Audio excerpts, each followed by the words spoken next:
नादिन टंडो जाम वेझो कार जे टक्कर में ॿ वाट अहिड़ो ॻोठाणा फौत थी विया आहिनि। हादसे में 4 ॼणा ज़ख़्मी थी पिया आहिनि। वधीक तफ़सील आहे असां टेलीफोन लाइन ते मौजूद आहे मेरान टीवी जो रिपोर्टर इमरान सो। जी इमरान, छा तफ़सील आहिनि?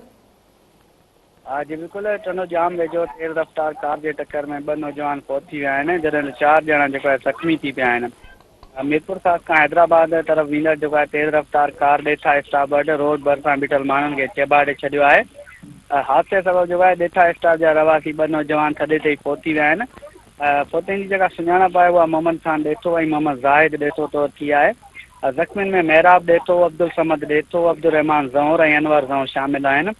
जॾहिं त जेको आहे मक़ामी माण्हुनि कार ड्राइवर खे सोघो करे पुलिस हवाले करे छॾियो आहे। राउती पुलिस फौतनि जा मड़ ऐं ज़ख़्मियुनि खे सिविल अस्पताल हैदराबाद मुंतक़िल करे छॾियो आहे।